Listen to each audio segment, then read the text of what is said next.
चलिए अब इसी के साथ सबसे पहले बात हमारे उन पैनलिस्ट की जो कि इस वक्त हमारे बीच यहां पर मौजूद हैं। एक तरफ मैं इनवाइट करना चाहूंगा कुछ ऐसे नाम जो कि किसी पहचान की जिन्हें जरूरत नहीं है। इनमें से एक ऐसा भी नाम है, जब उनसे मैं पहली बार मिलने गया था तो मैंने किसी से पूछा ये है कौन, क्योंकि नाम मैंने पहली बार सुना था, काफी साल पहले की बात है। तो किसी ने मुझे कहा जस्ट गूगल हिज नेम, तो मुझे पता चला that he is nothing but a living legend. और आज वो यहां पर हम सबके बीच भी यहां पर मौजूद है, जिन्होंने कि एक इंडस्ट्री को नहीं, एक किसी पर्टिकुलर ट्रैक्टर को नहीं, बल्कि एक पूरे शहर को बसाया है। एक ऐसा शहर जो कि हम सभी के लिए अपने आप में एक एग्जाम्पल है। वो पूरा शहर अपने आप में एक सक्सेस स्टोरी है। पिछले साल हमने जब अपनी सीरीज को खत्म किया था तो वो आखिरी पड़ाव था। इस बार जब हमने इस सफर की शुरुआत की तो जिस भी शहर में हम गए हमने उस शहर का उदाहरण दिया। हमने इंडस्ट्री एसोसिएशन के लोगों को बोला कि आपको एक बार वहां जाके देखना चाहिए। हम बात कर रहे हैं एक छोटे से शहर जो कि कोयंबटूर के पास है, तिरुपुर। और जिस शख्सियत की हम बात कर रहे हैं वो है ए शक्तिवेल, माफ कीजिएगा, Padmashri A Sakthivel. Sakthivel, please join us on the stage.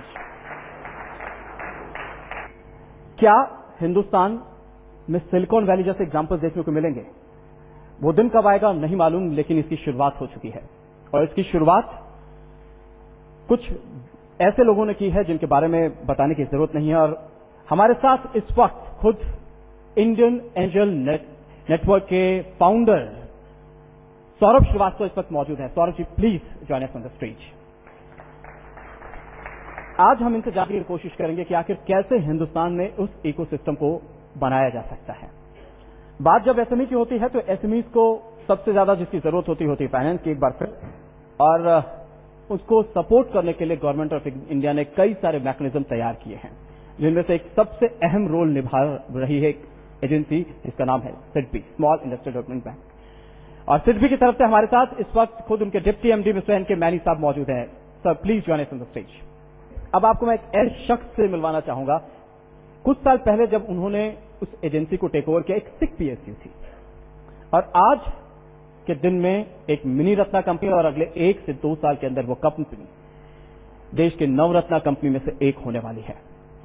एक ऐसी एजेंसी जिसने कि लाखों एसएमई सेक्टर के एंटरप्रेन्योर्स को किसी न किसी तरह से उनको नई ऊंचाइयों तक पहुंचाने में मदद की है। बात हम कर रहे हैं नेशनल स्मॉल इंडस्ट्री कॉर्पोरेशन के सीएमडी मिस्टर एचपी कुमार साहब की। Can please have a big hand for him. Mr. Dinesh Agrawal, who is the founder and CEO of IndiaMart.com and the man behind this entire idea. Dinesh, please join us. Okay, Saurabh, जिस तरह से लगातार एक बात हो जाए, आपको लगता है कि आज, बिकॉज आप उसी स्पेस में आज के दिन में काम कर रहे हैं, क्या आज के दिन में उस तरह का एक इकोसिस्टम तैयार हो पा रहा है, या उसके लिए क्या क्या स्टेप्स लेने की जरूरत है? देखिए, एक तरह से जो इंडस्ट्री और एग्रीकल्चर है वो दोनों बहुत सिमिलर है। अगर हमको कुछ फ्रूट्स चाहिए तो हमको पहले एक फर्टाइल सॉइल बनानी होती है, फिर हम उसमें 1000 बीज छोड़ते हैं, तो 1000 में से 100 बीज शायद स्प्राउट करते हैं। उनको एक तरह की केयर चाहिए स्प्राउट करने के लिए, एक तरह से प्लांट होना चाहिए। फिर जो स्प्राउट करते हैं उनको फिर हमें रीप्लांट करना पड़ता है कहीं और डिफरेंट तरह की केयर चाहिए। तो इस तरह से स्टेजेस आती रहती हैं। They need different care at different times. Eventually आप 1000 बीज भेजते हैं तो उसमें से 20-50 पेड़ होते हैं और उसमें फ्रूट मिलता है। तो जो वेंचर क्रिएशन है वो भी वैसी ही चीज होती है। 1 मिलियन लोगों को आइडिया आता है, कोई कुछ नहीं करता है, उसमें से 10-20 हजार लोग कुछ करते हैं, देन यू स्टार्ट। तो एक तो policy framework is like a fertile soil, कि अगर हम एसएमई बना रहे हैं, कुछ चीज शुरू कर रहे हैं, तो बहुत मुश्किल नहीं होनी चाहिए।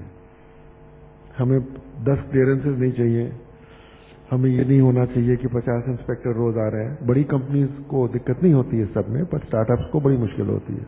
तो एक तो हमें वो सिस्टम होना चाहिए। और सबसे बड़ी मुझे लगता है कमी डेट के अलावा इस वक्त एसएमईज में ये है कि वहां पे जिसे हम इक्विटी फाइनेंसिंग बोलते हैं, वेंचर कैपिटल बोलते हैं, एंजल फाइनेंसिंग बोलते हैं, वो अभी एसएमईज में एक्सेप्ट आईटी वगैरह साइड में शुरू नहीं हुई है।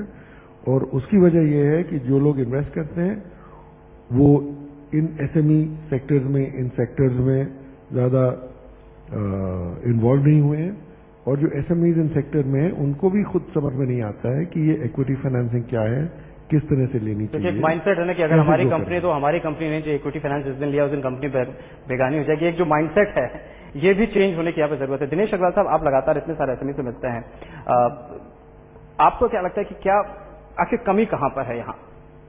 अगर आप फाइनेंसिंग की बात करें तो एक तो हमारे एसएमई का जो एक कुछ इकोसिस्टम की वजह से, क्योंकि इकोसिस्टम काफी कॉम्प्लेक्स है कंप्लायंस करने को, जो एग्जेम्पशंस और सब्सिडीज हैं वो आपको एक लिमिट तक मिलती हैं और उसके बाद नहीं मिलती हैं। इसकी वजह से एसएमईज काफी फ्रैगमेंटेड बिजनेसेस करना शुरू कर देते हैं, अलग अलग नामों से, अलग अलग तरीकों से, और उससे उनकी बुक्स ऑफ अकाउंट्स काफी वीक हो जाती हैं। तो मेरा हर एसएमई को यही रहता है कि एडवाइस कि आप अपनी बुक्स ऑफ अकाउंट्स जितनी अच्छी रख पाए, जितना सारा बिजनेस एक सिंगल एंटिटी में कर पाए, उतना ही आसान होगा आपको फाइनेंस लेते समय। क्रेडिट मिलता क्यों नहीं है? मैं उस पर ये कहना चाहता था कि बैंकों के पास क्या फंड की कमी है? बैंकों के पास पैसे की कमी तो है नहीं। इंडस्ट्री की डिमांड भी बहुत है। यहां मुश्किल ये है कि इन दोनों को मिलाया कैसे जाए। वो पैसा लेके बैठे हुए हैं और इंडस्ट्री की डिमांड भी है, फिर भी पैसा नहीं मिल रहा है। जैसे कि उन्होंने बताया कि 50%, 55%, 60% का टारगेट नहीं पूरा हुआ। तो इसमें कारण क्या है? कारण है उन दोनों को मिलाने की आवश्यकता है, और यहां पे जो इंटरमीडिएट एजेंसीज हैं वो इसमें काफी रोल प्ले कर सकती है। सिडबी भी इसमें काफी रोल प्ले कर सकती है। एनएसआईसी ने भी एक स्कीम शुरू की है जिसमें हम बैंक फैसिलिटेशन, जिसमें बैंकों को पूरी स्मॉल इंडस्ट्री के जितने भी प्रपोजल हैं उनको सैंक्शन करने में हेल्प करते हैं। और ये एक तरीका है। मिनिस्ट्री ऑफ एमएसएमई ने एक फंड एस्टैब्लिश किया है, क्रेडिट गारंटी फंड ट्रस्ट। उसका उद्देश्य भी यही है कि बैंकों को 1 करोड़ रुपए तक की बैंक गारंटी उपलब्ध करा के और लोन उपलब्ध कराया जाए।